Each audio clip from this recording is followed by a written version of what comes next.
Assalamualaikum warahmatullahi wabarakatuh. Waalaikumsalam warahmatullahi wabarakatuh. Alhamdulillah, alamin. Shalatu wassalamu ala asrofil anbiya'i wal mursalin Sayyidina Muhammadin wa ala alihi wa sahbihi ajma'in wa ba'du.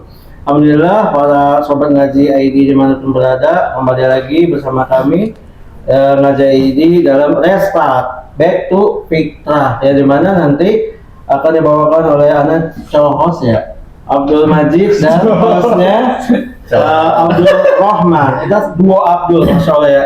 Ya, dimana nanti dikupas oleh Kang Dedi dan Kang Rauf.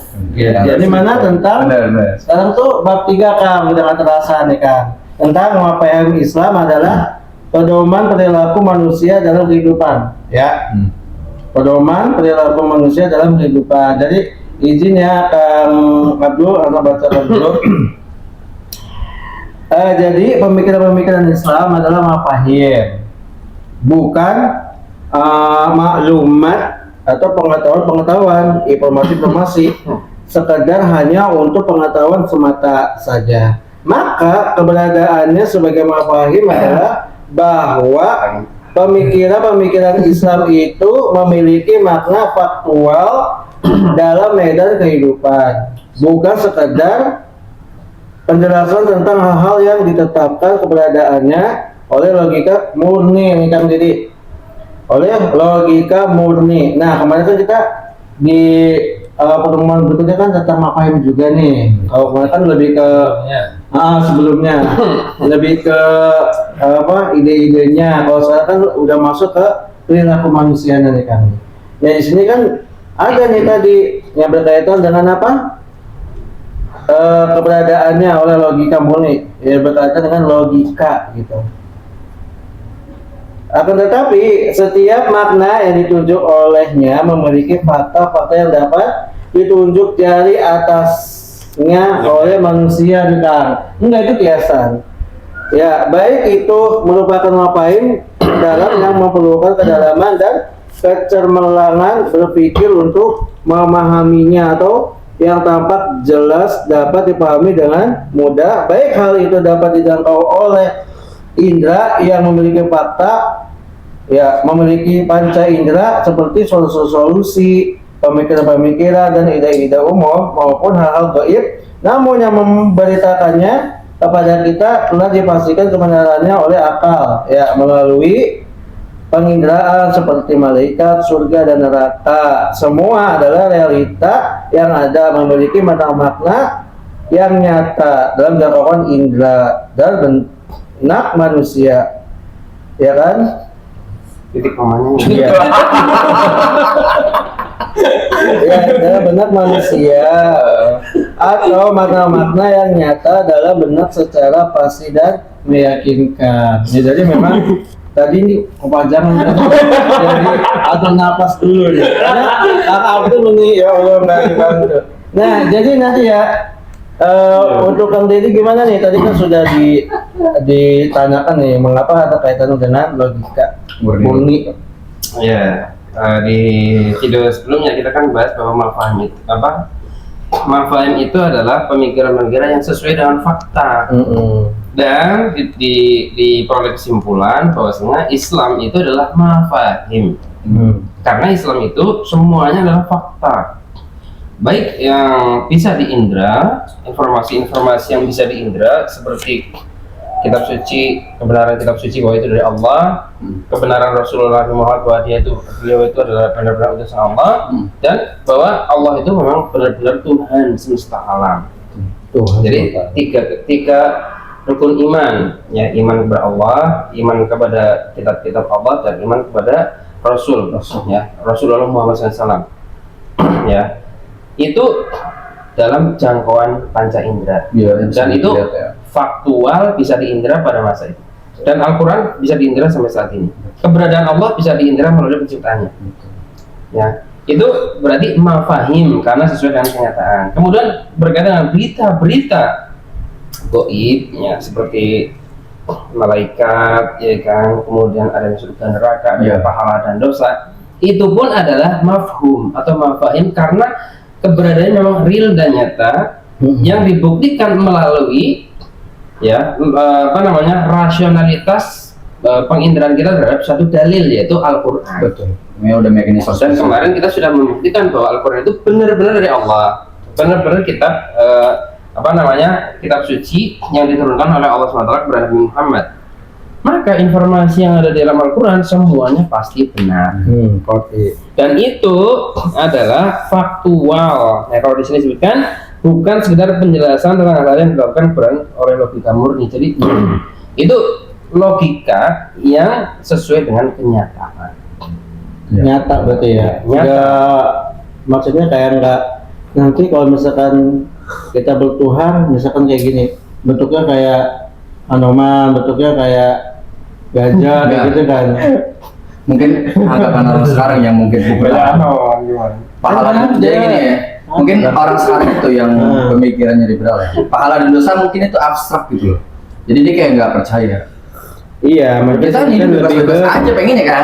Logika karena pemikiran orang-orang liberal tadi itu pemikirannya abstrak. Nah, itu tidak logika. Pemikiran mereka itu tidak menjadikan mafhum. Nah, tidak logika intinya ya. Tidak sesuai dengan logika. Jadi standar perbuatan mereka ya benar atau salahnya mungkin menurut pikiran mereka kali ya. Ya, jadi makna yang ditunjukkan oleh dalil-dalil kita juga memiliki fakta tadi bisa ditunjuk oleh jari ya, dan membutuhkan pemahaman yang dalam dan membutuhkan pemahaman yang dalam. Ya, contoh tadi udah penginderaan malaikat, surga, neraka itu realitasnya adalah gitu, dan bisa dibuktikan. Kita berani makanya kalau kita syahadat itu kan asyhadu gitu. Iya. Aku bersaksi. Satu. Ya kalau kata orang ateis kan yang namanya saksi itu kan harus melihat langsung faktanya baru menyatakan saya bersaksi. Kalau antum bersaksi bahwa tiada Tuhan selain Allah, pernah melihat Allah enggak? Nah, berarti kesaksian Anda palsu. Nah, harus ngaji dulu dong. Ya, artinya berarti perlu pengetahuan yang mendalam ya. Gitu. jadi itulah pentingnya kita memahami namanya akal, proses berpikir. Ya, jadi adanya fakta terindra oleh panca indera, kemudian dikirimkan kepada otak, diolah dengan maklum sabiko. Itu sebuah mekanisme yang harus dipahami dulu sebagai manusia dasar, sehingga muncullah nanti pemikiran rasional. Nah, itu rasional. Fungsi dari otak itu adalah bisa membenarkan sesuatu yang goib. Makanya Tidak terlihat. kita bisa meyakini asyhadu alla ilaha illallah itu benar-benar kesaksian yang 100%. Walaupun kita yang melihat Allah, ya, tapi faktanya Allah itu ada dan kita bersaksi. Ya, membenarkan. Baik, Kang. Saya mau highlight yang ini ya. Yang mana Yang silakan? baris pertama ini. Baris pertama. Baris pertama. Baris Ya. pertama, oke. Jadi penasaran banget apa sih yang dimaksud sama penulis ini gitu loh. Iya, Dia seperti ingin Mhm. menekankan banget bahwa pemikiran Islam itu adalah mafahim, bukan maklumat. Oh, maklumat. Oh, Nah. iya.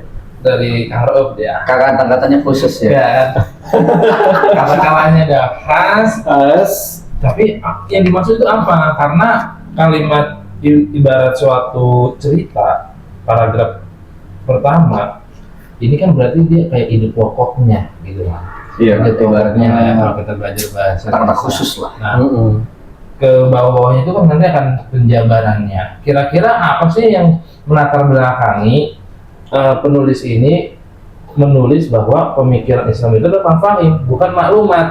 Ada kesan bahwa tendensius bahwa mungkin selama ini dianggap bahwa Islam itu hanya maklumat gitu, pengetahuan gitu. Itu yang terjadi sekarang itu ya. Gimana? Sekarang Komennya. Jadi kalau mungkin ya kalau dari saya sendiri ya, kalau maklumat itu mungkin sebatas pengetahuan dan ilmu atau informasi. Misalnya apa? Jadi ya kayak ibaratnya kalau maklumat bisa disamakan dengan pelajaran-pelajaran kayak geografi, kimia, terus mungkin apa sih yang sejarah. Kalau dulu IPS apa aja sih, ada geografi, sosiologi, ekonomi, ya itu ya sejarah IPS Itu maklumat. itu maklumat. Jadi ya hanya pelajari aja. Iya, sebatas pengetahuan, terus dikasih tes ujian, dapat nilai, udah habis itu udah Nggak benar. Tapi kalau jadi Kalau Islam ilmu dia tuh ya hanya sebatas di kepala aja. Keluar dari sekolah ya kembali lagi beda pada dengan umumnya. pemikiran Islam. Nah, kalau mafahim itu kan tadi maklumat ya. Nah, kalau mafahim itu justru dia tuh apa ya? Ad-din. Jadi pemahaman yang melekat pada diri dia.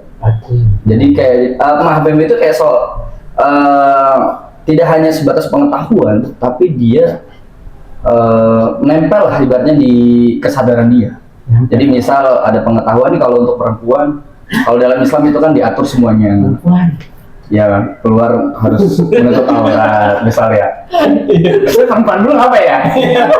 Nah dia menutup auratnya. Terus laki-laki juga menutup aurat batasannya ini dia. Terus misal ekonomi atau dan lain-lain diterapkan, tidak ada bola riba, diterapkan. Tidak hanya sebatas pengetahuan dipelajari udah gitu. Nah, berarti perbedaan antara maklumat sama mafahim. Kalau maklumat itu tidak Tidak ada efek lah mungkin. Iya, tidak merubah perilaku. Iya. Kalau mafahim merubah perilaku. Ada pengaruhnya. Jadi ibaratnya kalau mafahim itu kayak, pengaruh Mengaruhi kehidupan gitu ya. Iya kehidupan. Jadi dia tuh kayak ngerasa pemahaman itu kayak mengatur hidup dia gitu. Nah, Ini pas banget dengan penjelasan di paragraf berikutnya. Saya curiga sih kalau Nggak bahasa. wali jangan-jangan. Karena pas banget bahwa saya lanjutkan ya. Hanya Iya. saja penunjukan yang nyata ini bukan merupakan pembahasan semisal astronomi, pengetahuan kedokteran, ya seperti tadi disinggung astronomi, pemikiran ilmu kimia yang bertujuan untuk memanfaatkan alam semesta. Tetapi mafahim Islam itu merupakan pedoman-pedoman bagi perilaku manusia dalam kehidupan di dunia ini dan bertujuan kehidupan akhirat serta tak ada hubungannya sama sekali dengan tadi itu. Keren banget ya. Padahal jelaskan dengan paragraf. Maka kita belum. ini awalnya mustanir. Udah baca kan? Enggak sebenarnya saya ada hubungan sama ya. Dengan demikian mafahim itu datang sebagai petunjuk, rahmat dan nasihat sekaligus sebagai solusi bagi perbuatan manusia dan penentu bagi perilaku. Nah, kira-kira penulis ini pengen mengatakan kepada kita bahwa sekarang ya orang itu memahami Al-Quran itu cuma sebagai maklumat. Ya, Buktinya, Islam kan isinya apa? Kisah-kisah, Iya. sejarah umat terdahulu. Waduh, iya. Ya, kadang-kadang menceritakan tentang alam semesta. Iya. Itu ketika itu hanya dipahami sebagai maklumat, nggak ada pengaruhnya. Misalnya penciptaan Nabi Adam. Iya. Udah, oh gitu, udah. Kisahnya Nabi Yusuf. Oh, Nabi Yusuf dulu pernah digoda sama istrinya raja begini. Tapi kan nih saya mau. Jadi informasi aja. Tapi ada juga orang yang karena melihat mengetahui dari apa ya Al-Quran itu misalnya, contoh misalnya sains ya, dan ternyata terbukti kebenarannya itu merubah keyakinan dia sehingga jadi masuk Islam loh. Ada juga yang kayak gitu loh. Ada yang ilmuwan ya. Tapi itu tidak menunjukkan bahwa Al-Quran itu adalah maklumat. Jadi misalkan peredaran matahari ya, itu dipahami sebagai maklumat, ilmu pengetahuan, atau dipahami sebagai tadabbur atau sebagai tadabbur Al-Quran aja. Untuk menjadikan kita lebih beriman kepada Allah SWT, lebih taat kepada Allah, atau hanya sekedar menjadi ilmu pengetahuan Allah semata. Itu kan terjadi polarisasi sekarang. Begitu. Jadi yang harus ditekankan bahwasanya Al-Quran itu adalah kitab pedoman. Jadi isinya mulai dari awal, maka di Allah SWT mendisklaimer ya kan di surat Al-Baqarah ayat kedua itu kan, dari kalau kitabu la raiba fihi hudan lil muttaqin. Kitab ini tidak ada keraguan ya di dalamnya dan merupakan petunjuk bagi orang yang bertakwa gitu. Jadi tidak boleh kita ya melencengkan tujuan utama kitab ini adalah sebagai petunjuk. Tafadhol. Langsung. Tanya lagi ya nih, karena ini menarik ya. Ya. Boleh. Kan tadi Al-Quran jangan kita anggap sebagai pengetahuan aja gitu. Betul. Tapi kalau Al-Quran dijadikan sebagai misalnya bacaan, kemudian dipelajari membacanya, ya kan, itu kan lagi tren juga ya, belajar Al-Quran dengan metode-metode yang semakin marak gitu. Dulu kita kenal ada Iqra, mungkin sekarang yang familiar ada Qiraati, ada Umi, disebut aja ya, dan lain-lain gitu ya. Kemudian juga ada ke tahapan berikutnya, ada juga menghafal metode menghafal tahfiz ya kan. Itu juga sangat diagung-agungkan sekali, tren sekali gitu, di mana-mana ada lembaga tahfiz, sekolah juga mulai Rumah Quran banyak. tahfiz, rumah Quran di mana-mana gitu. Pertanyaannya, itu termasuk sebatas pengetahuan apa udah lebih tinggi lagi? Ya itu. Ya misalkan ya membaca Al-Quran itu adalah langkah awal. Membaca Al-Quran itu langkah awal dalam menuju ke tangga berikutnya. Jadi kan tugas kita kan bukan cuma membaca. Memang tujuan Allah SWT menurunkan pertama kali wahyu kepada Nabi Muhammad, Iqra, bacalah. Soalnya kita harus belajar baca. Ya, kewajiban umat Islam itu membaca. Ya, terutama adalah membaca kalamullah. Berarti belajar Al-Quran itu wajib membaca. Setelah kita bisa membaca, tentu kan ada step selanjutnya, ya, memahami maknanya. Nah, dalam memahami makna itulah maka kita bahas pada hari ini, ya, dalam memahami makna Al-Quran bukan hanya memahami makna yang biasa, Bukan hanya menghafal mungkin ya. bukan hanya membaca terus menghafal kan, ya. Kemudian dalam memahaminya itu adalah memerlukan kedalaman dan kecemerlangan. Yang tadi itu perlu pengetahuan yang mendalam. Iya, jadi kedalaman dan kecemerlangan. Iya. Bukan hanya memahami kayak tadi secara sekilas ketika ada kisah terdahulu, ini sejarah orang terdahulu. Iya, iya. Oh, kisah-kisah Fir'aun, oh betul. Gitu. Hanya sejarah, namanya sejarah. Ya, tapi melalui kedalaman berpikir. Saya kasih contoh kan nih, contoh kedalaman berpikir itu realnya kayak gimana gitu, biar tervisualisasi. Kedalaman berpikir dalam melihat Al-Quran, artinya kita ketika membaca suatu ayat, kemudian kita mentadaburi. Ya, mentadaburi ayatnya, ya, kemudian menghayati ayatnya sehingga bisa merubah kepada perilaku. Ya, misalkan ketika kita misalkan membaca surat Yusuf misalkan, surat Yusuf kan di situ digoda, walaqad hammat bihi wa hamma biha, dulu itu laula ar-ra'a burhana rabbih gitu. Jadi ketika Nabi Yusuf kemudian diperdaya ya kan, dijebak oleh istrinya Raja Berasat itu dikurung di satu kamar, mereka hanya berdua. Ini kan kisahnya seperti itu.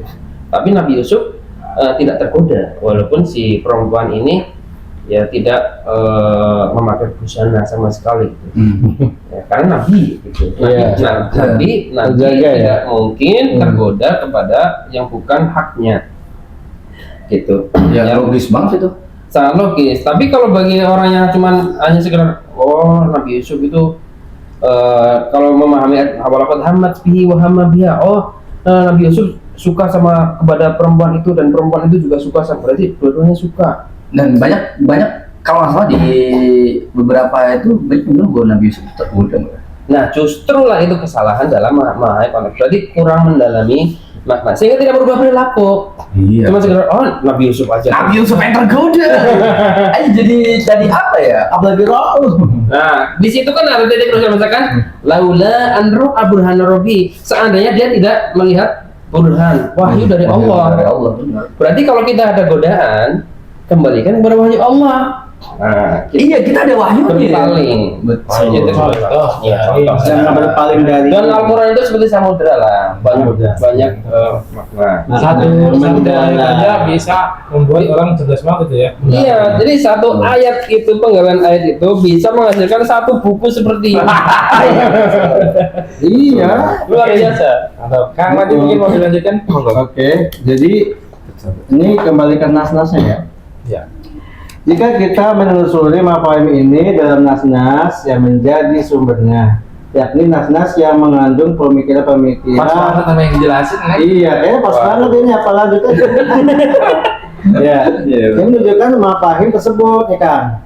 Kita dapati bahwa semuanya tanpa kecuali datang dalam bentuk ini, bukan dalam bentuk lain, dan terbatas hanya aspek ini. Sehingga nas-nas Al-Quran dan As-Sunnah baik dalam mantuknya, yakni apa yang ditunjukkan oleh lafaz dalam kalimatnya, mafhumnya, yakni apa yang ditunjukkan oleh makna kalimat ataupun dalilnya, yakni apa yang dituntut atau diharuskan oleh makna kalimat.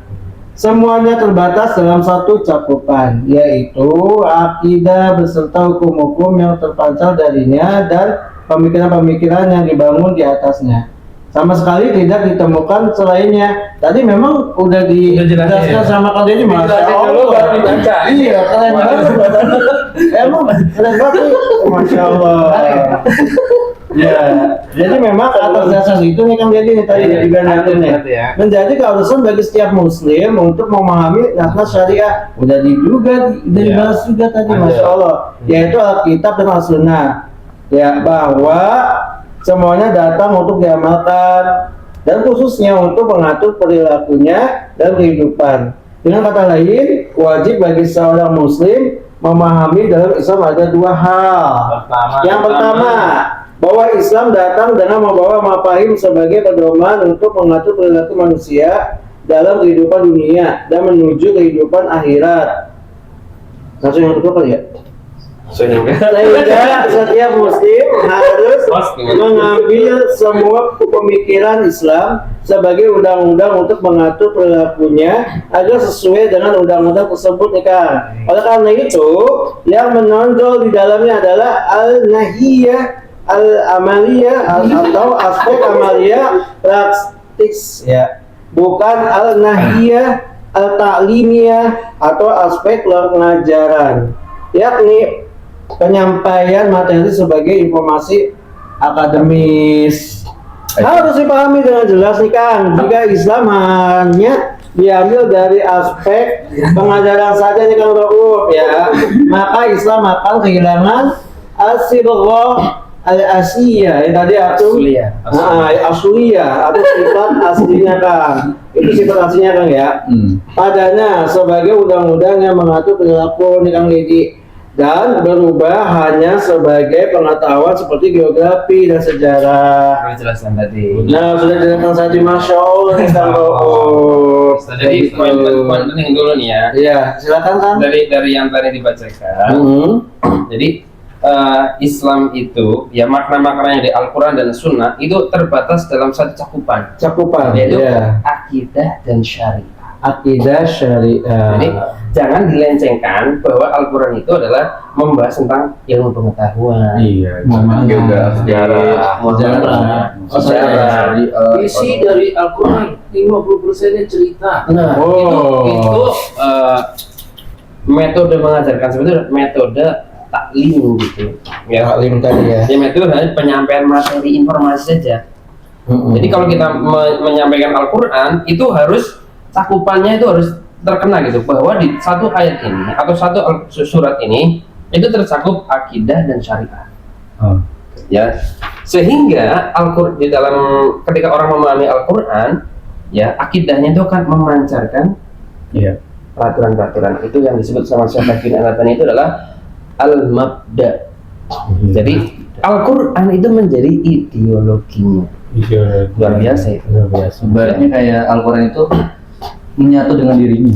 Betul. Jadi ideologi itu kan al-aqidatul aqliyah itu yang basiku anhan itu menjadi akidah akliyah yang terpancar darinya itu peraturan. Jadi kalau orang memahami Al-Quran benar itu, nanti dia akan menghasilkan peraturan yang Qurani gitu loh. Mungkin kalau diibaratkan ya kayak softwarenya ya. Utamanya di kepala kita. Yang install dulu. Install nih kan, install kan. Baru nanti akan terpancar tuh. Ibarat kita robotnya ikut gerak seperti dengan instalasinya gitu loh. Jadi menghasilkan syariat. Jadi akidah yang menghasilkan syariat singkatnya gitulah. Akidah Bukan informasi tentang ilmu pengetahuan alam, ilmu geografi, ilmu tentang apalagi ilmu tentang sihir, ya kan? Kan Al-Quran dijadikan bacaan-bacaan ruqyah saja, misalkan. Bisa mengobati sihir kan. Seperti jadi Al-Quran dijadikan sebagai mantra-mantra. Itu sebenarnya yang sesuatu yang melencengkan dari maksud tujuan utama. Berarti sebenarnya kesadaran itu hanya dimiliki oleh manusia ya? Nah iya, betul. Ibaratnya kan sekarang kan ada AI, informasi banyak, maklumatnya banyak, tapi ya AI hanya sebatas informasi aja mungkin ya, atau alat aja terus ya. AI itu tidak punya akal. Ya, apa? akal buatan nggak sih? Bukan ya? Tidak seperti manusia tadi ya. Akal kan ada 4. Iya. Lihat video sebelumnya. AI tidak terpenuhi Syarat dan unsur-unsurnya. Iya, tidak terpenuhi. Berarti memang Al-Quran ini spesifiknya untuk manusia ya? Untuk manusia dan jin. Untuk manusia dan jin. Di dalam Manusia maksudnya dan- wa ma khalaqtul insa Orang jinna. jinna wal insa illa liya'budun. Berarti bagaimana cara beribadahnya di Al-Quran? Oke, Kang Raub ya, dari penjelasan dari Kang Deddy, kalau dilihat dari fakta yang sekarang yang Kang Raub saksikan, kira-kira udah sesuai nggak dengan dari penjelasannya? Dari tentang memahami Al-Quran sebagai pedoman dan lain sebagainya tadi, tentu melihatnya gimana? Kalau meresapinya gimana gitu maksudnya? Kalau dengan kesadarannya. Iya, kesadaran lah. Ya. Iya. Langsung nggak usah jangan kesini. Ya kalau di zaman sekarang itu, ya Al-Quran itu mungkin hanya sebatas mungkin kalau bahasa saya itu, mungkin orang tuh kalau baca Al-Quran tuh dianggap ibadah. Betul kan ya? Memang. Dan memang benar. Tapi tidak dengan kesadarannya. Apa maksudnya nih? Mungkin ya, kalau mungkin tadi yang dijelaskan ayat di yang Zulekha nih, mundur sedikit yang yang nanti sempat digoda oleh siapa? Ya istrinya. Zulekha. Aja. Zulekha, Zulekha namanya. Zulekha. Ya misal kalau ada orang yang membaca ayat itu harusnya kan berpikir bahwa kalau seandainya ada perempuan ini sebagai laki-laki misalnya yang baca, kalau ada perempuan yang memang itu bukan istrinya ya jangan digoda, atau apalagi diajakin pacaran, atau lagi diajakin jalan, jangan sampai, apalagi jam sekarang tuh diajakin menonton bioskop. Ya mungkin dan satu sisi itu kalau dengan kesadaran penuh, kalau dia sadar penuh ya, jadi pasti mikir lah. Tapi secara pengetahuan Islamnya dia jago gitu maksudnya lah. Ya? Nah, cakep. Hafal Quran. Al-Quran. Sering jadi imam. Aduh. Tapi boncengan. Tapi boncengan dengan ya dengan Sama perempuan, dengan temannya, bahkan Masih pacaran. Ya sebut saja banyak penghafal Al-Quran di Nah, mungkin itu salah satunya di kita ya di Indonesia itu Iya. yang masih pacaran. Ya itu tadi yang aku bilang antara kita sama syariahnya itu nggak nyampe. Karena dia tidak memahami dengan atau bisa jadi gini. Berulang. Bisa jadi kalau menurut saya pribadi Al-Quran itu tidak melekat di kesadarannya dia, tidak sebagai mabda. betul. Suatu oknum lah ya. Jadi memahaminya tidak mendalam dan cemerlang. Hanya sebatas mungkin mohon maaf hanya di buku baca. Tapi kan mereka kan habis tuh gimana tuh? Tidak menjamin. Tidak menjamin. Iya. Karena kesadaran itu merubah perilaku dia. Iya. Jadi tidak merubah dia Tidak menjadikan mafahim. Oh, Ya, tidak dia hanya menjadikan sebagai maklumat aja. Sebagai maklumat. Ya Allah. Tidak dijadikan Itu kan bahaya kan? Berarti saya banget kasih kayak gitu. Itu kalau di dalam Al-Quran itu Namanya apa? seperti keledai itu. Ya Allah, keledai. Iya benar. Di surat Al-Jumu'ah itu disebutkan. ngeri Ya. banget sih. Udah saya lupa redaksinya lagi. Gue tidak lupa kan? Gak apa-apa, salah Jumat. Nanti cari ya. Surat Al-Jumu'ah itu disebutkan. Iya. Ya, bisa. Ya, pokoknya alladzina hamilut taurata wa lam yahmiluha masalul ladzina humilut taurata wa lam yahmiluha kamathal himari yahmilul asfara. Asal. Ya, jadi perumpamaan orang yang kalau dulu orang Yahudi ini sebenarnya orang yang diberikan kitab Taurat tapi kemudian dia tidak membacanya, tidak melaksanakannya, seperti keledai yang memikul kitab-kitab. Kitab-kitab ya. Jadi keledai gimana sih? Kalau keledai dikasih kitab itu Ya mau Ya. aja, jalan aja. Nah. Anu. nggak memahami kan? Iya. Padahal di punggungnya ada ilmu gitu. Iya. Tapi dia Jalan aja, jalan. Maaf nih, ini rada-radanya rada dai takutnya kesindir nih Kang. Oh, iya. Dan memang pasti kesindir. Kepala Ustaz. Iya. Pasti kesindir. Jadi harus ada penjelasan kayaknya ya. Disclaimer lah. Menjelaskan Islam, mendakwakan Islam itu jangan sampai kekerasan. apakah Ini kekerasan nggak sih, Kang? termasuk dan itu kan sebenarnya berbahaya kan jatuhnya gitu loh. Iya benar. Gimana, Kang? Satu Ya sisi. bahaya kalau dia sekedar ngomong, ya ngomong saja, tapi tidak melaksanakan isi Al-Qur'annya. Apalagi cuma sekedar menjadi gaya-gayaan. Kayak Islamnya jadi hilang gitu loh. Ya. Islam jadi hilang. Ya ibaratnya yang apa yang dia jelaskan itu tidak menjadi mafhum untuk dia. Ya, padahal Hanya Islam Al-Qur'an itu adalah sesuatu yang sangat luar biasa gitu loh. Suatu pengetahuan, suatu pemahaman yang ketika dilaksanakan itu menjadikan orangnya itu memiliki syakhsiyah atau kepribadian yang unik. Wah, keren banget. Yang akan menjadikan dia itu Terjaga ya. terjaga dan luar biasa Luar perubahan. biasa. Jadi ini termasuk bukan sindir, maksudnya Bukan walaupun ini menyindir, Hmm.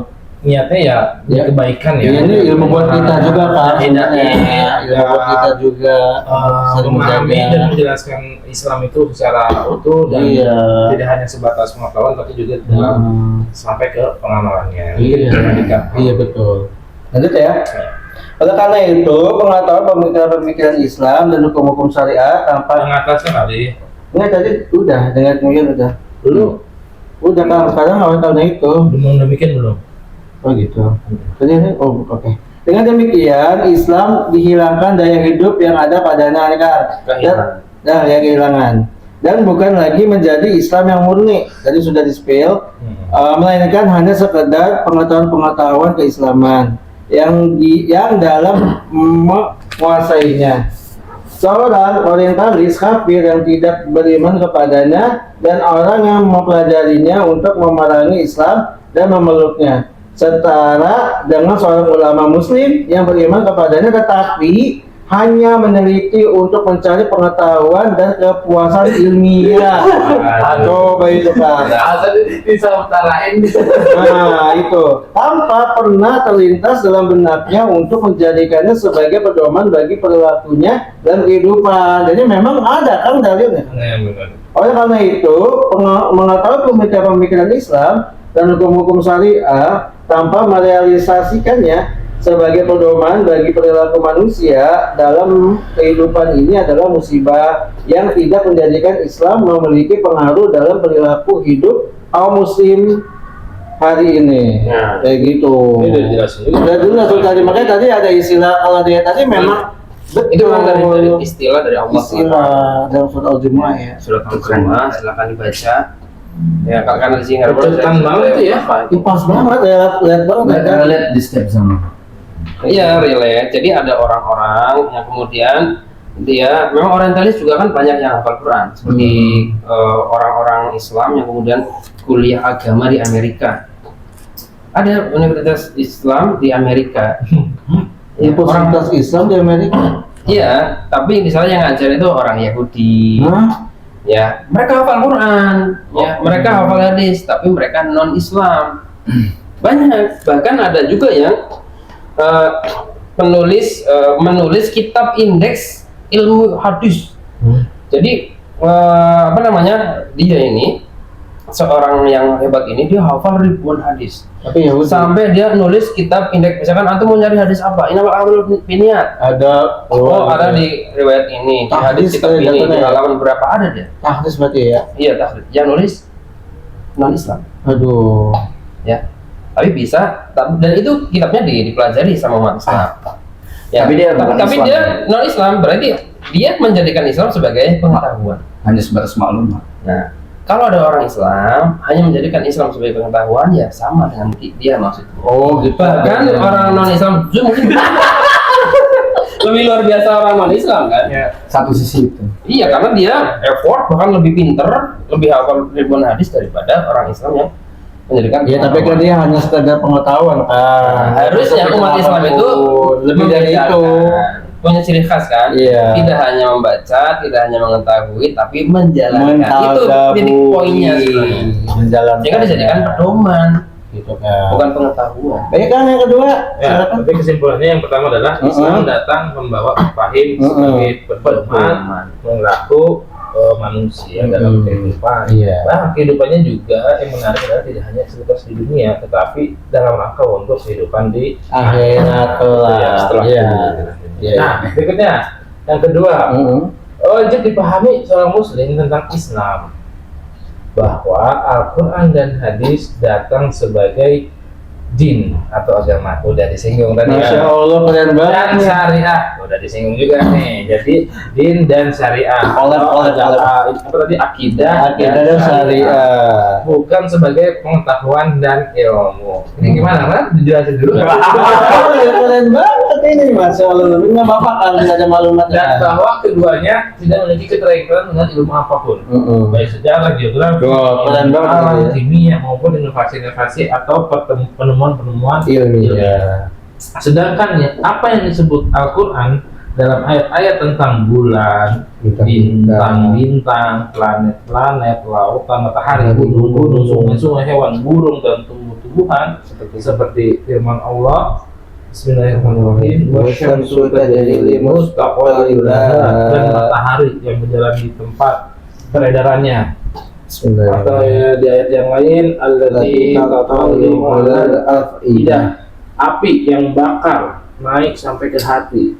Serta ayat-ayat lainnya tidak memiliki penunjukan apapun terhadap ilmu pengetahuan, melainkan itu hanyalah untuk mengarahkan pandangan manusia kepada kekuasaan Allah Subhanahu wa ta'ala. Iya betul. Bukti-bukti keagungannya dan ayat-ayat yang menunjukkan kepada manusia sesuatu yang meyakinkan akalnya dan keharusan beriman Kepada Allah Subhanahu wa ta'ala. sehingga semua ayat itu adalah bukti-bukti kekuasaan dan keagungannya dan mengarahkan perhatian kepada akal untuk memahami dan mengambil pelajaran Pelajaran bukan untuk dijadikan kajian ilmu atau pengetahuan. Aduh, masalah. Jadinya apa ini jadikan skripsi?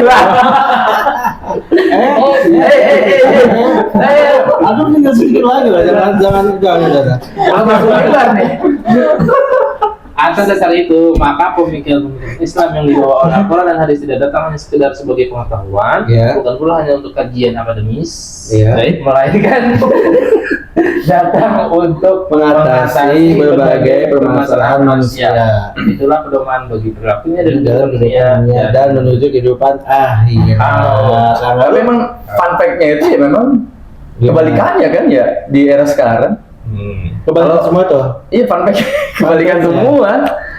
Iya. Tapi Jadi ibaratnya ya ibarat Al-Quran itu ya misal di dalam itu ada di kisah Korun, ya kan, Fir'aun, ya kan, ibaratnya orang-orang yang berkuasa di zaman itu dan orang yang kaya di zaman itu, kalau seandainya Al-Quran dijadikan sebagai maklumat ya hanya sebatas pengetahuan yang akhirnya ya dia kaya ya bisa jadi ya tahu nih mungkin dia harta ini haram, tapi karena dia dijadikan Al-Quran itu dijadikan sebagai maklumat maka dia hanya fokus pada keuntungan atau profit yang dia akan melakukan dengan segala cara untuk mendapatkan gimana caranya gue financial freedom tanpa memperdulikan halal atau haramnya, benar atau salahnya.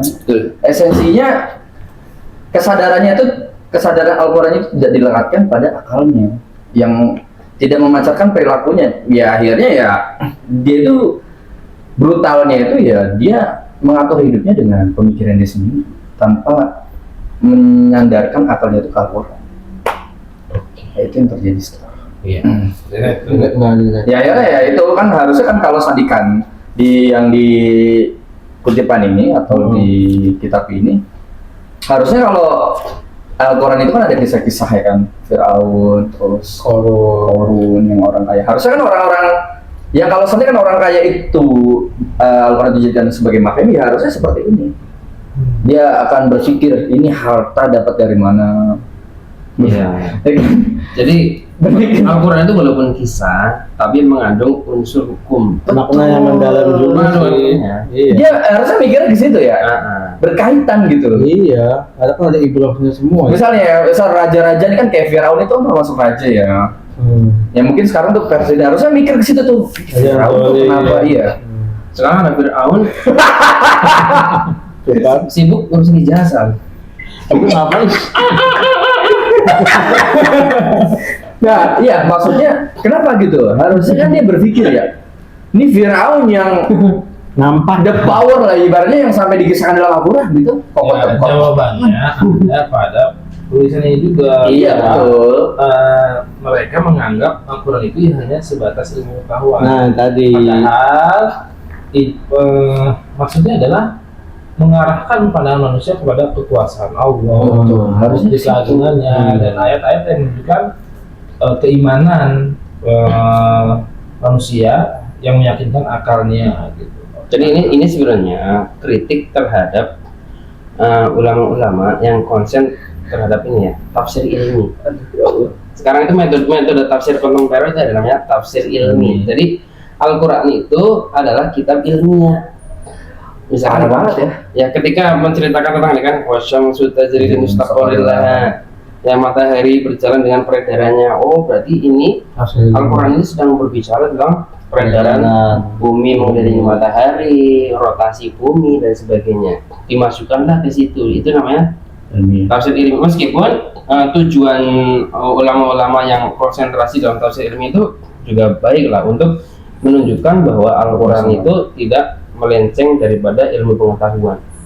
Tapi sebenarnya itu malah kontraproduktif gitu. Kontraproduktif. Jadi, kenapa? Iya, misalkan tadi ayat ini kalau dimaknai bahwa ini menceritakan tentang rotasi bumi yang mengelilingi matahari, revolusi bumi mengelilingi matahari, atau bulan bersama dengan bulan, kemudian dia juga berotasi, ya, itu menghilangkan esensi tentang apa? Ya, hanya sebatas maklum. Iya, tadabbur dia bahwasanya ini adalah kehebatan Allah SWT, keagungan Allah SWT menciptakan sedemikian rupa ya alam semesta ini untuk manusia gitu, disediakan untuk manusia ya, sehingga akan kembali gitu.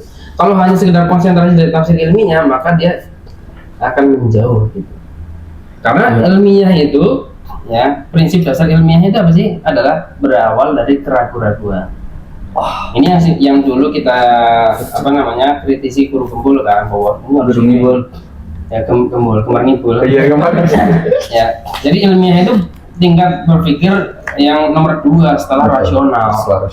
Jadi berpikir ilmiah. Kenapa harus ilmiah? Karena berawal dari keraguan-raguan. Sedangkan Al-Quran itu tidak boleh kita ragu. Gitu. Maka jangan dibawa ke ranah-ranah ilmiah. Ya meskipun ya misalkan banyak di Al-Quran, misalkan ada lautan yang terbelah, ya kan, marajal bahranil taqiyan. Terus ada danau di dalam laut. Ada laut di dalam laut juga. Begini Batam kan ada di dalam laut ya kan. Ada pantainya lagi di bawah. Iya. Ada pantai juga di bawah. Ada, ya kan. Ada gunung juga di bawah. Tapi itu justru jangan diambil karena ilmiah gitu. Itu diambil karena bahwasanya kekuasaan Allah SWT sangat luar biasa. Sehingga ya akalnya itu mengharuskan manusia harus beriman. Ini nggak mungkin ini buatan manusia nih, nggak mungkin ini ada dengan sendirinya gitu. Pasti ada yang menciptakan. Masya Allah Kang. Baik, alhamdulillah ya sudah habis bab ini. Berarti mungkin ini ya. Terakhir. Enggak. Bebas. Boleh. Kan mungkin bagaimana menyadarkan orang awam supaya Al-Quran itu adalah solusi dari setiap permasalahan hidupnya. Jadi bukan hanya sebatas pengetahuan. Karena kalau sebatas pengetahuan nih, misal nggak boleh riba, ini ya udah. Cuma tahu aja. Oh, kerudung itu prinsipal itu wajib kerudungnya wajib. Sebatas pengetahuan. Tapi kan sehingga karena dia tidak menjadikan pemahaman, sehingga dia tidak berjilbab. Misalkan perempuan ada tapi yang tahu nih, yang diri. Iya tahu. Ya, bahwasanya kerudung itu harus menutupi dada. Iya, seharusnya. Iya, sebenarnya itu Nabi khumurihinna ala juyubihinna gitu. Harus dijulurkan sampai ke dada gitu. Tapi malah dikatakan, tahu nggak kewajiban itu? Tahu. Tapi cuma sekedar pengetahuan. Tidak sampai pada pemahaman. Ada pemahaman kurang paham. Ya, ini membedakan antara pemahaman dengan pengetahuan. Kalau pemahaman itu mendorong pada perilaku, merubah perilaku, kalau pengetahuan nggak merubah perilaku. Ya sehingga ya udah sendiri-sendiri. Kalau terkait persoalan tadi kan pertanyaan dia tuh persoalan misalnya dalam kehidupan dia, nah pengen jadikan Al-Quran itu sebagai solusi itu misalnya gimana? Untuk segala aspek permasalahan hidup ya, mungkin itu. Ya. Solusinya. Ya. Karena kan Tadi dijelaskan sempat tadi disinggung sangat juga. kompleks gitu, bahkan alam Udah disinggung kan? semua kehidupan kan di sini. Sempat singgung juga kan? Gitu. Jadi bagaimana cara orang awam itu menyadari lah. Ya berarti kita harus mengajarkan ya kepada orang tersebut cara memahami Al-Quran. Dakwah. Iya dakwah. Jadi pemahaman orang cara memahami Al-Quran orang zaman sekarang itu kan ibaratnya kalau boleh kita sebut melenceng cara memahaminya. Tadi kalau Al-Quran dipahami sebagai informasi terdahulu, cuma sejarah doang, cuma kisah-kisah, ya, cuma bacaan kemudian mendapatkan pahala, sehingga orang ketika sudah membaca itu udah merasa dirinya ahli Quran. Nah, itu yang disinggung tadi kan, yang Padahal dia ide-ide belum Islam. melaksanakan itu. Nah, kita harus merubah cara mereka dalam memahami Al-Quran. Oke kan, coba saya mau ke mulai teknis ya. Misalnya gini, bagaimana manusia itu kan punya masalah yang berbeda-beda ya. Ada misalnya yang punya masalah dengan harta, misalnya dia miskin lah yang susah gitu ya. Bagaimana dalam kondisi dia susah itu Al-Quran bisa disolusi, itu bagaimana?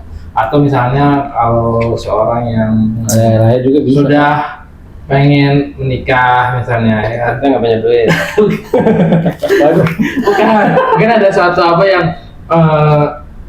menjadi problem bagi kehidupan dia. Nikah nggak ketemu solusinya. Kadang tuh mungkin kadang orang pemikiran langsung realistis. Ya, atau bagi orang yang keluarga kan misalnya ekonomi ya, faktor ekonomi jadi Realistis, ya. masalah. Bagi orang yang berkeluarga pengen menikah juga jadi masalah juga di dalam konteks kehidupan sekarang gitu loh. Nah bagaimana kalau dalam dua permasalahan tadi itu Al-Quran itu bisa memberi solusi atas dua problem tersebut. Ini kegambar gitu, oh begini maksudnya Al-Quran sebagai solusi. Jadi ibaratnya kalau diumpamakan kata singkatnya, kita orang Islam mendahului orang Islam. Yang saat ini memang gitu. Iya. Jadi ini kita harus mengambil pandangan sederhana dulu. Jadi kembalikan ke konsep dasar manusia dulu. Manusia itu kan ada tokotul hayawiyah, potensi kehidupan manusia. Itu ada hazatul uluhiyah, ada naluri, goriza, ada akal. Itu Allah udah berikan kepada manusia itu akal, hazatul uluhiyah, kebutuhan jasmani, makan, minum, istirahat dan sebagainya. Naluri ada naluri seksual tadi termasuk pengen menikah, ada naluri mempertahankan diri dari ancaman, ada naluri beragama, menyembah, mensucikan sesuatu. Nah, ini semua manusia itu membutuhkan apa?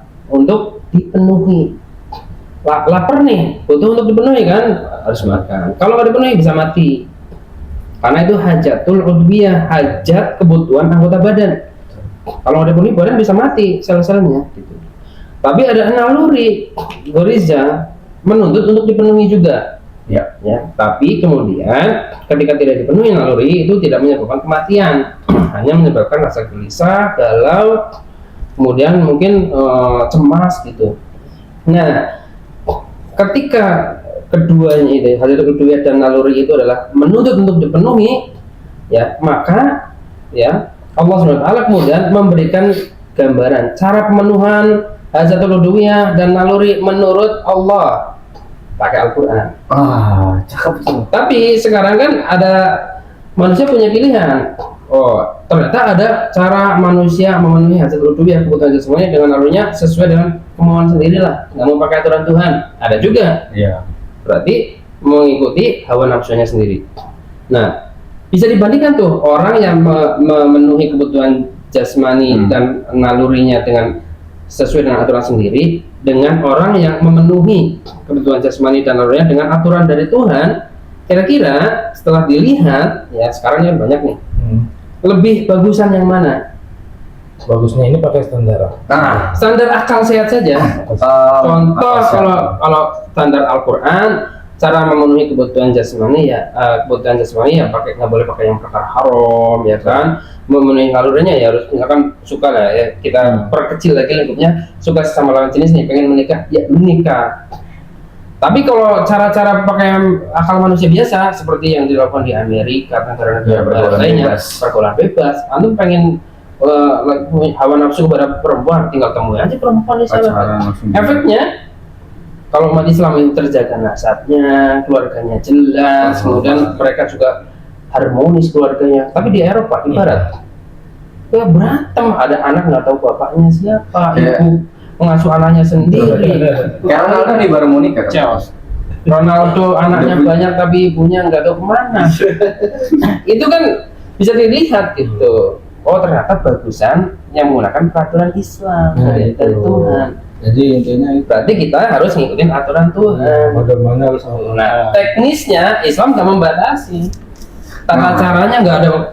Allah itu nggak Tuhan itu ya nggak saklek. Antum harus kayak gini enggak. Manusia dikasih akal improvisasi. Yang penting sesuai dengan aturan. arahannya jelas Al-Qur'an. Mau nikah, misalkan mau nikah, nggak punya biaya nikah, ya puasa dulu. Misalkan. Puasa sampai tertentu kan, masa tertentu. Ya nabung. Iya. Jadi itu ketika dia mafahimnya melekat ya, dia akan ikuti aturan Al-Quran ini dengan Jadi Al-Quran itu karena Al-Quran itu mengklaim sebagai kitab pedoman hidup, di dalam situ pasti ada memuat semua pedoman dari kita tidur sampai tidur, bangun tidur sampai tidur lagi, dari bangun tidur sampai bangun negara, itu ada semua. Ibaratnya ada permasalahan, ada solusi semua. Pasti ada, karena klaim Al-Quran itu loh. Klaim Al-Quran itu hudan lil muttaqin, petunjuk pedoman. Pasti ada. Tinggal gimana kita memahami ayat-ayatnya. Jangan salah tadi, jangan hanya dipahami sebagai informasi saja. pengetahuan saja tuh ya beda kan. Betul. Oke ya udah, Belum ya. Menarik itu sekali insya Allah menarik sekali nih. apa yang dibahas pada malam hari ini, bahkan di poin-poin akhir itu jadi pencerahan juga bahwa setiap apapun problem manusia ya dalam memenuhi hajatnya ataupun nalurinya, maka sebetulnya dia memang punya dua pilihan gitu. Pilihan itu mau menyelesaikan persoalannya itu sesuai syariat, atau mau pilihan dia mau yang bertentangan dengan syariat. Nah, dua pilihan inilah yang akan menjadi pergolakan pada dirinya, dan ketika dia mau menggunakan Al-Quran Islam sebagai mafahim, pasti dia akan memilih untuk sesuai dengan syariat dalam menyelesaikan persoalan tersebut. Tetapi kalau dia hanya memahami bahwa Al-Quran itu sebatas pengetahuan, yang nggak akan sampai ke karena dia mau menjalankan atau menyelesaikan persoalannya itu sesuai syariat itu. Dia akan misalnya dari kesulitan ekonomi, ya dia mungkin akan menjadi yang haram-haram gitu, Instan. yang instan, yang cepat, bagaimana agar bisa persoalan itu terselesaikan. Padahal cara yang Islami juga ada yang tidak sampai melanggar hukum Allah. Itu sampai jumpa lagi di episode di bab berikutnya. Semoga mencerahkan dan memberi manfaat untuk kita semua. Sampai jumpa. Wassalamualaikum warahmatullahi wabarakatuh. Waalaikumsalam. Waalaikumsalam warahmatullahi wabarakatuh.